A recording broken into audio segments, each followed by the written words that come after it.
Hello everyone students, आज हम अपना नेक्स्ट टॉपिक करेंगे derivation of the lines of regression. कल मैंने आपको टॉपिक कराया था रिग्रेशन। मैंने आपको रिग्रेशन की डेफिनेशन समझाई थी, उसका फॉर्मूला समझाया था। नहीं, आई थिंक मैंने फॉर्मूला नहीं बताया था, मैंने रिग्रेशन की आपको डेफिनेशन समझाई थी और लाइन ऑफ रिग्रेशन मैंने आपको समझाया था कि लाइन ऑफ रिग्रेशन हमारी क्या होती है। अब लाइन ऑफ रिग्रेशन में बेटा मैंने आपको समझाया था कि अगर हमारे पास कोई भी एक स्ट्रेट लाइन है, उसके लिए अगर हमें अपनी रिग्रेशन इक्वेशन निकालनी है तो हम दो तरीके से निकालते हैं, y ऑन x के लिए और एक x ऑन y के लिए। तो आज हम उनके ऊपर डेरिवेशन करेंगे, y ऑन x के लिए डिराइव करेंगे और x ऑन y के लिए हम डेरिवेशन करेंगे। तो लाइंस ऑफ रिग्रेशन बेसिकली हमने कल क्या पढ़ी थी, मैं एक बार आपको दोबारा से बता देती हूँ। कल लाइन ऑफ रिग्रेशन मैंने आपको क्या बताया था कि अगर मेरे पास कोई भी एक लाइन की इक्वेशन है और हमने उसको फिट किया अपने कुछ सेट ऑफ एंड पॉइंट्स में, कौन से मेथड से, मेथड ऑफ लीस्ट स्क्वायर से मैंने क्या किया, उनको फिट किया। फिट करने के बाद जो हमें ये लाइन मिली है, this is your line of regression of y on x। इस इक्वेशन को हम क्या बोलते हैं, लाइन ऑफ रिग्रेशन बोलते हैं। किसके लिए, y ऑन x के लिए। क्योंकि यहाँ पर जो मेरा y है, देखो y की वैल्यू मेरी यहाँ पर कब आएगी, जब मैं यहाँ पर x की कोई वैल्यू पुट करूंगी, ठीक है ना। यहाँ x की वैल्यू पुट करने पर मुझे y की वैल्यू मिलेगी, तो it means y on x and it gives the best estimate of the value of y। और ये हमें एक बेस्ट वैल्यू देगी y की जब हमें कोई एक x की स्पेसिफाइड वैल्यू गिवन होगी। तो इनको हम क्या बोलते हैं, लाइन ऑफ रिग्रेशन। ये है y ऑन x के लिए और इस इक्वेशन को मैं क्या बोलूंगी, x ऑन y। ठीक है, तो हमने दो लाइन ऑफ रिग्रेशन पढ़ी थी, y ऑन x और यहाँ पे x ऑन y। अब हम इन दोनों के लिए क्या करेंगे, डेरिवेशन पढ़ेंगे कि अगर मुझे y ऑन x के लिए कोई वैल्यू फाइंड आउट करनी है या x ऑन y के लिए वैल्यू फाइंड आउट करनी है तो उनका फॉर्मूला मेरा क्या होगा। ठीक है, तो चलिए देखिए, derivation of the lines of regression. Let the variables under study are x and y। मैंने क्या किया, यहाँ पर दो वेरिएबल्स लिए हैं x and y and we are interested to find the regression of y on x। हम क्या कर रहे हैं, हमें यहाँ पर अपनी रिग्रेशन को फाइंड आउट करना है y ऑन x के लिए। So that is we want to derive the regression line y on x। तो हमने बेसिकली क्या करना है, हमें डिराइव करना है अपना रिग्रेशन लाइन जो y ऑन x के लिए है। So let the regression line, मैंने क्या किया, रिग्रेशन लाइन के लिए मैंने उसका कर्व की इक्वेशन ले ली, that is y equals to a plus B X. So for fitting the above regression equation हमने क्या करना है, उसको फिट करना है अपनी इस रिग्रेशन इक्वेशन को। We use the method of least square. हम यहाँ पर क्या करेंगे, उसको फिट करने के लिए अगेन कौन सा मेथड यूज करेंगे, मेथड ऑफ लीस्ट स्क्वायर, जो हमने अभी अपने प्रीवियस चैप्टर में पढ़ा था, प्रीवियस यूनिट में पढ़ा था, यूनिट नंबर 2 में। तो देखो, हमने यहाँ पर जो मेथड पढ़ा था, इन विच वी मिनिमाइज, हम क्या कर रहे थे, उसमें मिनिमाइज कर रहे थे the sum of the deviation. Deviation का हमने क्या करना है, सम करना है, जिसमें डेविएशन हमारी क्या थी, observe value and expected value of y। कि हमने यहाँ पर क्या निकालना था, मेथड ऑफ लीस्ट स्क्वायर में हम क्या करते थे, हमने यहाँ पर s की कोई एक ऐसी वैल्यू निकालनी है जो हमारी मिनिमम आनी चाहिए। वो मिनिमम वैल्यू हम कैसे निकालते थे, अपनी एक्सपेक्टेड वैल्यू को माइनस करते थे अपनी ऑब्जर्व वैल्यू के साथ और उसका क्या करते थे, हम सम करते थे। ठीक है, तो यही मेथड हमने लगाया था। तो मैंने यहाँ पर भी बेटा क्या किया है, वही मेथड अप्लाई किया है, मेथड ऑफ लीस्ट स्क्वायर के एक्सपेक्टेड वैल्यू में से माइनस करेंगे हम अपनी ऑब्जर्व वैल्यू और उसका क्या करेंगे, स्क्वायर, और उसका हमें क्या करना है, सम करना है। तो मैंने यहाँ पर क्या लगाया, समीशन लगाया। अब देखो यहाँ पर क्या है, कैपिटल YI। देखो इक्वेशन मेरी क्या है, रिग्रेशन इक्वेशन क्या है, y equals to a plus B x. तो इस इक्वेशन को हम कैपिटल YI के प्लेस पर पुट करेंगे क्योंकि ये इक्वेशन मेरी क्या है, एक एक्सपेक्टेड वैल्यू के लिए है। ठीक है ना, तो ये एक्सपेक्टेड वैल्यू के लिए है, इसलिए हमने क्या किया, कैपिटल YI के प्लेस पर मैंने क्या लिखा है, a प्लस बी एक्स आई। सभी बच्चों को एक्सपेक्टेड और ऑब्जर्व वैल्यू पता ही है, ठीक है। अगर फिर भी कोई बच्चा भूल गया है तो आपने यूनिट नंबर 2 में जहाँ पे मैंने आपको डेफिनेशन समझाई थी, आप वहां से दोबारा से अपनी वो वीडियो को चेक कीजिए और रिवाइज कीजिए कि एक्सपेक्टेड वैल्यू और ऑब्जर्व वैल्यूज कौन सी होती हैं। तो this is your expected value, और इस एक्सपेक्टेड वैल्यू को मैंने यहाँ पर कैपिटल YI के प्लेस पर पुट किया है, ठीक है। Now for given xi yi the value of s depends upon the values of a and b। तो यहाँ पर जो भी हमें पॉइंट्स गिवन होंगे, यानी कि जो ऑब्जर्वेशंस गिवन होंगी xi yi, तो जब मैं वैल्यू निकालूंगी s की, देखो यहाँ पे मैं s की वैल्यू अगर निकालती हूँ तो वो बेसिकली किस पर डिपेंड करती है, a और b पर डिपेंड करती है। क्यों डिपेंड करती है? क्योंकि xi और yi तो हमारी ऑब्जर्वेशन डाटा है, ये तो हमें ऑलरेडी गिवन होंगे, पर मुझे स्मॉल a और स्मॉल b यानी कि अपनी कांस्टेंट वैल्यू निकालनी है, तो s मेरा बेसिकली किस पर डिपेंड कर रहा है, मेरा स्मॉल a और स्मॉल b पे। So in order that s is minimum, कि अगर मुझे s की वैल्यू कोई एक मिनिमम वैल्यू चाहिए तो उसके लिए मुझे पता होना चाहिए कि मेरे पास स्मॉल a और स्मॉल b की वैल्यू एक्चुअल में क्या है। तो अगेन हम अब क्या करेंगे, स्मॉल a और स्मॉल b की वैल्यू को फाइंड आउट करने के लिए क्या समझाया था कि हमारे पास इक्वेशन में जितनी भी कांस्टेंट वैल्यूज होती हैं, हमने अपनी इक्वेशन को उतनी ही बार क्या करना है, डिफरेंशिएट करना है। तो आपने क्या करना है, जो s की इक्वेशन है, जो s का फंक्शन है, ठीक है, जो s हमने फंक्शन लिया है, हमने उसको डिफरेंशिएट करना है विद रिस्पेक्ट टू a, और किसके इक्वल पुट करना है, इक्वल्स टू 0। अगेन s का जो भी फंक्शन गिवन है, जो हमने लेकर चले हैं, हमने उसको b के रिस्पेक्ट में डिफरेंशिएट करना है and then put it equals to 0। तो यहाँ पे हम क्या कर रहे हैं, पार्शियल डिफरेंशिएशन कर रहे हैं। देखो डिफरेंशिएशन जब हम करते हैं तो हम उसको d से डिनोट करते हैं, यहाँ हम पार्शियल डिफरेंशिएशन कर रहे हैं तो पार्शियल डिफरेंशिएशन को हम इससे डिनोट करते हैं। ये तो सभी बच्चों को पता ही है ना, ठीक है। तो दोबारा से देखिए बेटा, यहाँ पे जो मैं s का ये फंक्शन लेकर चली हूँ, अब मुझे इसकी क्या करनी है, डिफरेंशिएशन करनी है, एक बार a के रेस्पेक्ट में और एक बार b के रेस्पेक्ट में। डिफरेंशिएशन करनी सभी को आती है, ठीक है ना।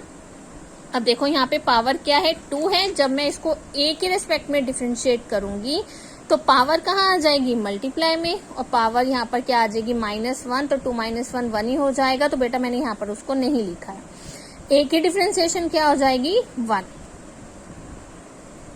देन अगेन 2, देखो यहाँ पर मल्टीप्लाई में है, 2 को जब मैं इधर राइट हैंड साइड में डिवीजन में ले जाऊंगी तो वो क्या हो जाएगा, 0। तो मेरे पास यहाँ पर सिर्फ क्या लेफ्ट रह जाएगा, समीशन। तो अब मैं समीशन को क्या कर रही हूँ, ब्रैकेट के अंदर सबके साथ मल्टीप्लाई कर रही हूँ। समीशन को a के साथ लिखूंगी तो क्या आ जाएगा, summation of a, then b as it is summation of xi minus summation of yi equals to 0। मैंने समीशन की क्या किया, ब्रैकेट के अंदर सिंपली मल्टीप्लीकेशन की। तो हम समीशन की क्या करेंगे बेटा, ब्रैकेट के अंदर मल्टीप्लीकेशन करेंगे, ठीक है। उसके बाद ये हमारे पास क्या है, नेगेटिव, राइट हैंड साइड ले जाऊंगी तो ये क्या हो जाएगा, पॉजिटिव। यहाँ पे हमारे पास क्या है, समीशन ऑफ a। अब a तो कांस्टेंट वैल्यू है, कांस्टेंट वैल्यू पे हमारा समीशन अप्लाई नहीं हो सकता। अप्लाई अगर हम करेंगे अपने समीशन को कांस्टेंट वैल्यू पे तो हमारे पास क्या वैल्यू आएंगी, 1 + 2 + 3 अप टू सॉन n टाइम्स तक। तो यहाँ पे हमारे पास क्या आ जाएगा, n of a plus b summation of xi and summation of yi। So this is your equation number 1 कि कांस्टेंट वैल्यू पे जब हम अपना समीशन अप्लाई करते हैं तो वो n टाइम्स तक के लिए जाता है। तो हमारे पास n टर्म क्या आ जाती है, n ऑफ a, ठीक है। चलो अब हमने क्या करना है, अपनी फंक्शन को b के रेस्पेक्ट में डिफरेंशिएट करना है। सबसे पहले पावर कहाँ आ जाएगी, मल्टीप्लाई में, ठीक है। और यहाँ पर अगर मैं b के लिए क्या करती हूँ, डिफरेंशिएशन करती हूँ, तो b के लिए क्या आएगी, डिफरेंशिएशन 1, और उसका कोफिशिएंट कहाँ आ जाएगा, मल्टीप्लाई में। तो हमने जब b के रेस्पेक्ट में इसको डिफरेंशिएट किया तो मेरे पास ये वाली टर्म लेफ्ट रह जाएगी। देन अगेन 2 हमारा अगर राइट हैंड साइड जाएगा तो वो भी क्या हो जाएगा, 0। फिर अगेन अब आपने बेटा समीशन और xi की क्या करनी है, मल्टीप्लिकेशन करनी है ब्रैकेट के अंदर।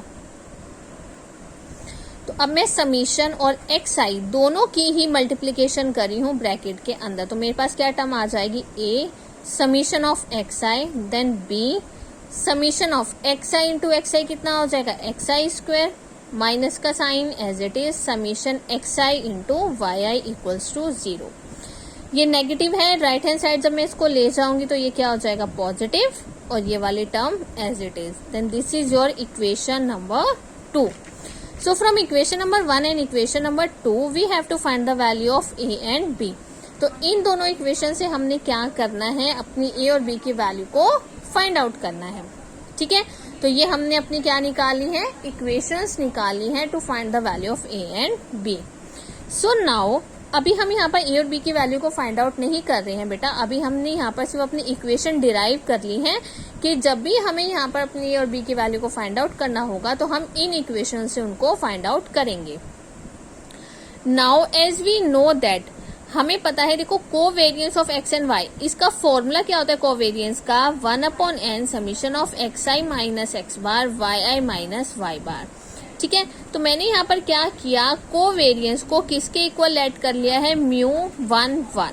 ठीक है, चाहे आप कोवेरियंस लिख लो चाहे आप μ11 लिख लो, कोई फर्क नहीं पड़ता. ये हमारी सिर्फ क्या है, एक डिनोशन है कि मैं covariance of x and y को μ11 भी लिख सकती हूँ. ठीक है, तो मैंने क्या किया, इसको किसके इक्वल ले लिया, μ11. अब आपने क्या करना है, 1/n as it is, summation भी एज इट इज. दो ब्रैकेट की मल्टीप्लीकेशन सभी बच्चों को आती है, मैं यहाँ पर क्या करूंगी, दो ब्रैकेट की मल्टीप्लीकेशन करूंगी. ठीक है, पहले इसकी मल्टीप्लाई करेंगे दोनों के साथ, देन इसकी मल्टीप्लाई करेंगे दोनों के साथ. ये चीज समझाने की तो जरूरत नहीं है, आप मैथ्स के स्टूडेंट हो, दो ब्रैकेट की मल्टीप्लीकेशन हर एक स्टूडेंट को आती है. तो इन दोनों ब्रैकेट की मल्टीप्लीकेशन करके मुझे ये वाली वैल्यू मिल जाएगी.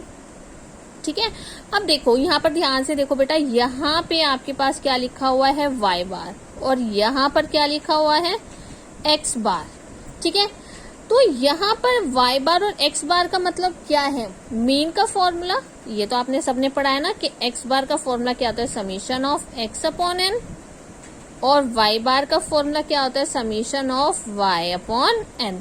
तो मैं यहाँ पर क्या करूंगी, y बार और x बार के प्लेस पर हम क्या करेंगे, इनका फॉर्मूला अप्लाई करेंगे.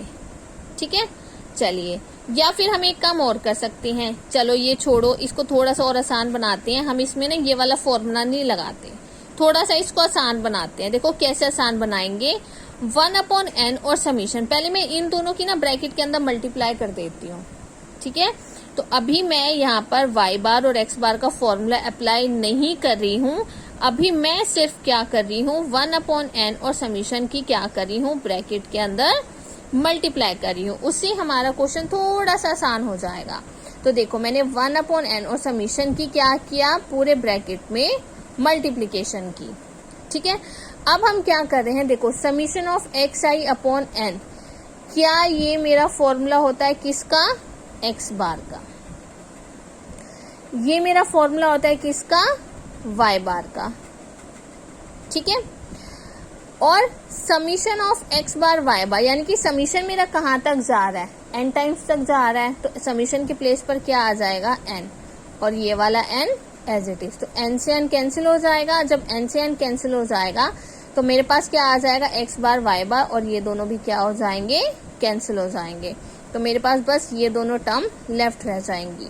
इसके बाद मैंने क्या किया, यहाँ पर एलसीएम ले लिया. एलसीएम लेने के बाद आप क्या करोगे, क्रॉस मल्टीप्लाई करके आपको ये वाली टर्म मिल जाएगी. ठीक है, ये टर्म मिलने के बाद मैंने यहाँ पर क्या किया, ये वाली टर्म क्या है, नेगेटिव, हम क्या करेंगे, इस टर्म को लेफ्ट हैंड साइड ले जाएंगे.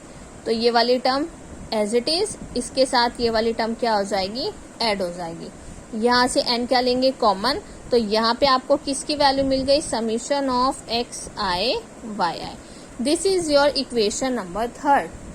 ठीक है, चलो, तो बेटा हम यहाँ पर क्या कर रहे हैं, 1 by 1 अभी वैल्यूज फाइंड आउट कर रहे हैं, क्योंकि हमें अपना फॉर्मूला डिराइव करना है y ऑन x के लिए. तो अभी मैंने यहाँ पर समीशन ऑफ xi yi की वैल्यू को फाइंड आउट कर लिया. इसको इक्वेशन नंबर 3 बनाएंगे और छोड़ देंगे. अब मैं यहाँ पे वेरिएंस का फॉर्मूला अप्लाई कर रही हूँ. ठीक है, तो यहाँ पर देखो सिग्मा एक्स स्क्वायर का फॉर्मूला क्या होता है, equals to 1/n summation of xi minus x bar का होल स्क्वायर. देखो अब यहाँ पर क्या करेंगे, इसकी मल्टीप्लाई, सिग्मा एक्स स्क्वायर का फॉर्मूला लिखने के बाद क्रॉस मल्टीप्लाई करोगे तो ये n कहाँ आ जाएगा मल्टीप्लाई में, ये वाली टर्म क्या रहेगी as it is. Then a minus b के होल स्क्वायर का फॉर्मूला क्या होता है a square plus b square minus में 2ab, और साथ के साथ मैंने समीशन की भी क्या कर दी है मल्टीप्लाई कर दी है। ठीक है, अब देखो इसके बाद अब हम क्या करेंगे, ये टर्म एज इट इज, ये टर्म एज इट इज, लेकिन मैं यहाँ पर क्या कर रही हूँ समीशन ऑफ एक्स आई, मैं इसकी वैल्यू फाइंड आउट करना चाहती हूँ।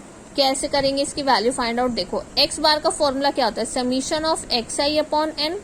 जब आप इसकी क्रॉस मल्टीप्लाई करोगे तो यहाँ पे क्या हो जाएगा N X bar equal to summation of x आई।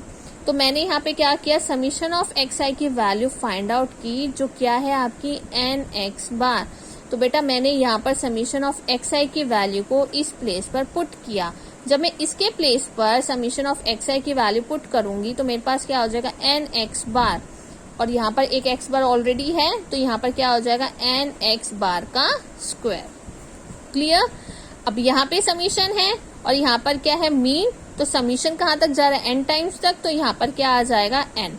अब देखो ये दोनों टर्म एक है ना, सेम वैल्यूज हैं, तो प्लस माइनस माइनस 2 माइनस 1 1, तो जब मैं इसको इसे माइनस करूंगी तो मेरे पास क्या टर्म लेफ्ट रह जाएगी, ये टर्म लेफ्ट रह जाएगी। Clear everyone. तो यहाँ पे मैंने बेटे स्टूडेंट्स क्या किया है कि यहाँ पर मैंने 2 में से 1 माइनस किया है क्योंकि दोनों टर्म मेरी क्या है सेम है। ठीक है, तो हम जब इसको इसे माइनस करेंगे तो मेरे पास क्या टर्म लेफ्ट रह जाएगी माइनस एन एक्स बार का होल स्क्वायर। देन अगेन ये वाली टर्म नेगेटिव है, इसको जब मैं इधर ले जाऊंगी तो क्या हो जाएगी पॉजिटिव, और पॉजिटिव जब हम करेंगे तो दोनों में से ही पहले मैंने एन को कॉमन लिया और मुझे summation of x I square की वैल्यू मिल गई। Then this is your equation number 4। So this is your equation number 4। अब देखो मुझे summation of x I Y I की भी वैल्यू मिल गई, summation of x I square की भी वैल्यू मिल गई है। अब मुझे क्या करना है, on simplifying equation number 1 then we get, देखो यहाँ पे ये इक्वेशन नंबर 1 फाइंड आउट की थी ना, ये वाली और ये वाली। ठीक है, यहाँ हमने ये इक्वेशन जो डिराइव की थी, हमने कहा था कि हमने इक्वेशन नंबर 1 और इक्वेशन नंबर 2 से ए और बी की वैल्यू को फाइंड आउट करना है। तो मैं क्या कर रही हूँ, यहाँ पर मुझे इन दोनों इक्वेशंस को ऐसे सिंप्लीफाई करना है कि स्मॉल ए और स्मॉल बी की वैल्यू को फाइंड आउट कर सकूं। तो मैंने क्या किया, इक्वेशन नंबर 1 को लिया। This is your equation number 1। तो मैंने यहाँ पे इक्वेशन नंबर 1 ले ली। ठीक है, this is your equation number 1। इस इक्वेशन नंबर 1 पे मैंने क्या किया, पूरी इक्वेशन को n से क्या किया डिवाइड। ठीक है, तो ये n से n कैंसिल, यहाँ पर ये आ जाएगा, यहाँ पर ये आ जाएगा। ये किसका फॉर्मूला होता है बेटा x बार का, ये किसका फॉर्मूला होता है y बार का। तो यहाँ से मैंने a की वैल्यू को फाइंड आउट कर लिया। This is your value for small a, और इसे मैंने क्या बना लिया है इक्वेशन नंबर 5। ठीक है, now using equation number 3 and equation number 4 equation number 2 becomes, अब हम क्या कर रहे हैं, देखो ये आपकी इक्वेशन नंबर 2 है। ठीक है, अब मैं इक्वेशन नंबर 2 ले रही हूँ। इक्वेशन नंबर 1 को तो सिंप्लीफाई कर चुकी हूँ, अब मैं इक्वेशन नंबर 2 को सिंप्लीफाई करना चाहती हूँ। तो मैंने इक्वेशन नंबर 2 ले ली। This is your equation number 2।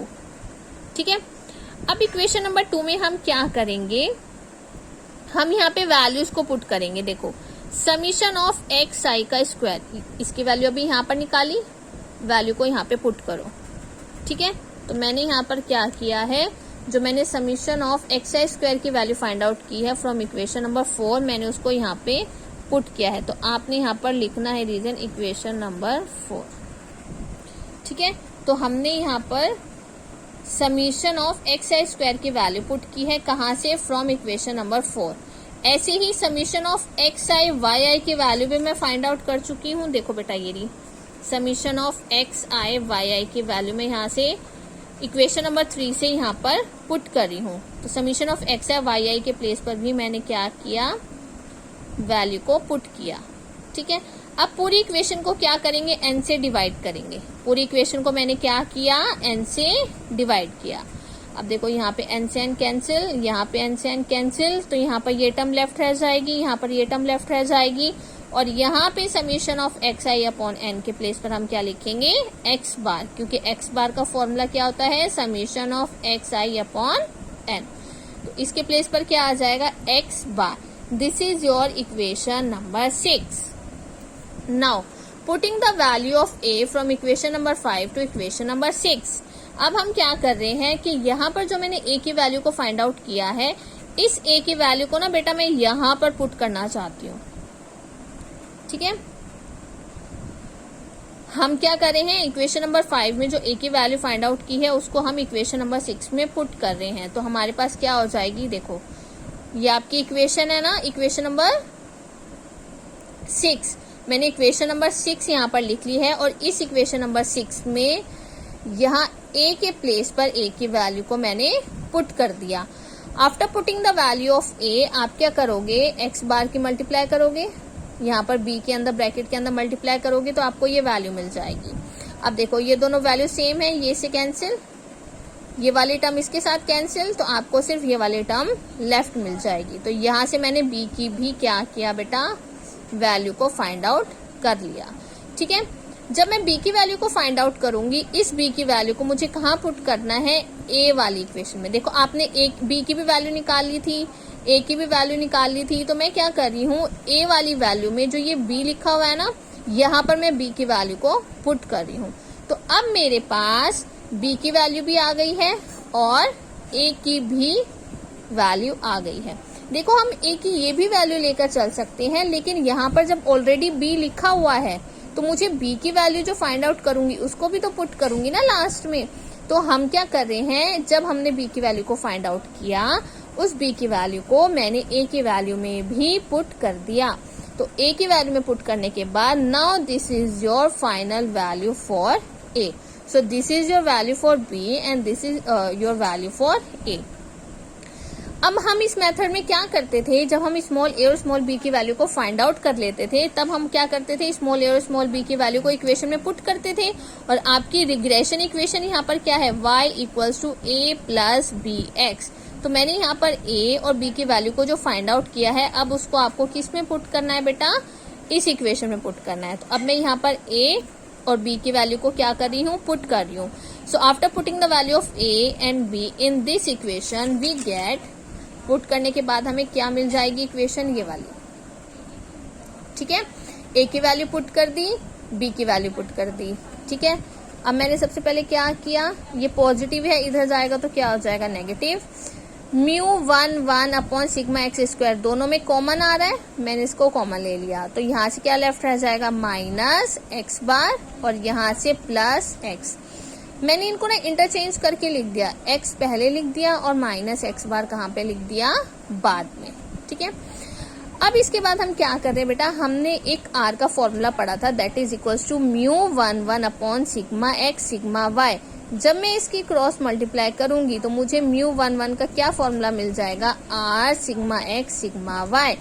तो मैंने यहाँ पे μ11 के प्लेस पर क्या लिखा है, r sigma x sigma Y.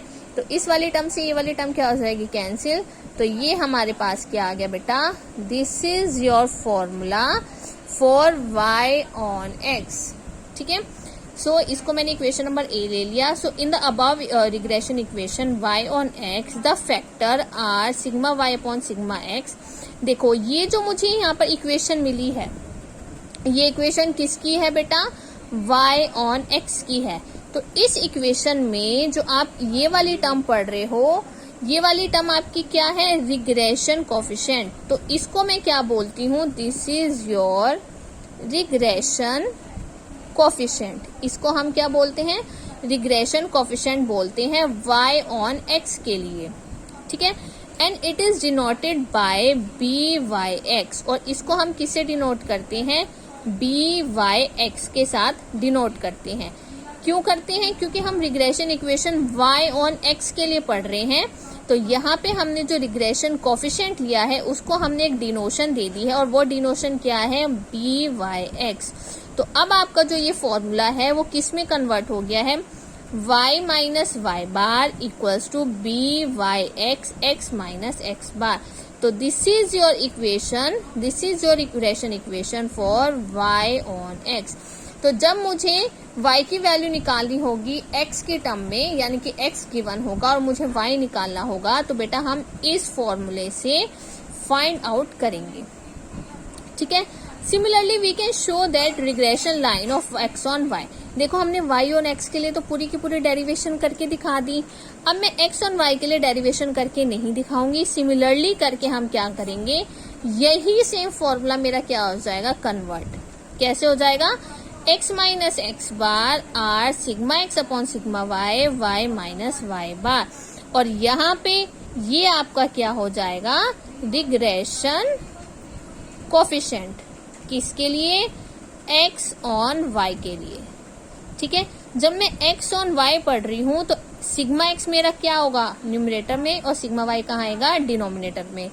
ऐसे ही यहाँ पर y ऑन x पढ़ रही थी तो सिग्मा ऑफ y कहाँ आएगा, न्यूमरेटर में, और सिग्मा ऑफ x कहाँ आएगा, डिनोमिनेटर में। तो हमने इसको क्या डिनोशन दे दी है, bxy। तो ये हमारा क्या है, एक रिग्रेशन कोफिशिएंट है x ऑन y के लिए। So where r sigma x upon sigma y is called the regression coefficient of x on y and it is denoted by bxy. So now from the property of a straight line we can say that byx is equals to m1, यानी कि जो हमने byx पढ़ा है उसको मैं equals to m1 के ले रही हूँ, जो मेरा क्या है, एक ग्रेडियंट है, किसके लिए, regression line of y on x के लिए। और जो b ऑफ एक्स वाई है उसको मैं m2 से डिनोट कर रही हूँ, जो मेरा क्या डिराइव कर रहा है, 1 upon gradient of regression line of x on y।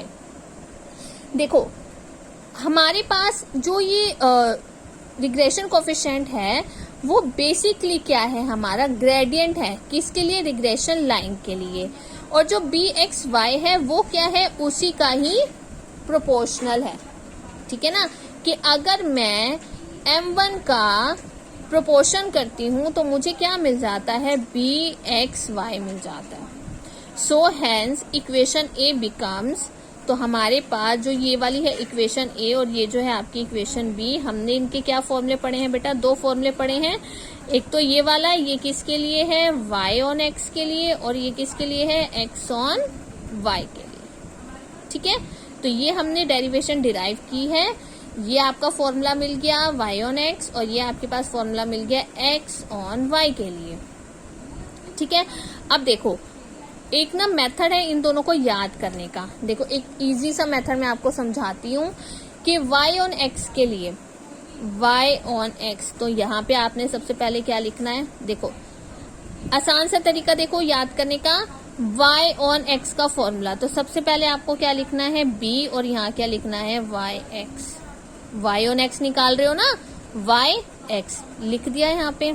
अब देखो यहाँ पे क्या लिखा है, x, तो इसी के साथ ना x की टर्म लिख दो। y का लिखा है इधर, तो इधर y लिख दो। बन गया फॉर्मूला, हो गया फॉर्मूला याद, आसान है ना याद करना। ऐसे ही x ऑन y, तो पेपर में कभी भी अगर आप भूलते हो फॉर्मूला तो हम इसको कैसे याद कर सकते हैं, x ऑन y है ना अगर, तो यहाँ पे b के साथ xy लिख दो। अब इधर क्या है y, तो इसी के साथ ही हम क्या लिखेंगे, y माइनस वाई बार, और इधर क्या है x, तो इधर क्या आ जाएगा, x माइनस एक्स बार। तो इस तरीके से आप अपने इस फॉर्मूले को याद भी कर सकते हो।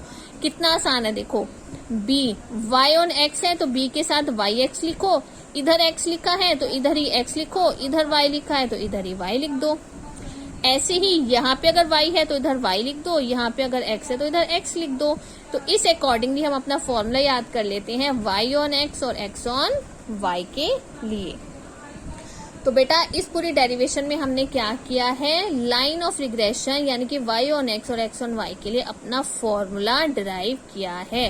तो ये दोनों फॉर्मूला डिराइव करने के लिए ही हमने ये पूरी की पूरी डेरिवेशन की है। ठीक है। तो आज के इस लेक्चर में बस इतना ही। आज आपने क्या करना है बेटा, आज का होमवर्क क्या है आपका, आपने पूरी की पूरी थ्योरम को रिवाइज करना है, लिख कर देखना है, और किसी भी बच्चे को अगर इस थ्योरम में कोई डाउट होगा देन यू कैन आस्क। ठीक है।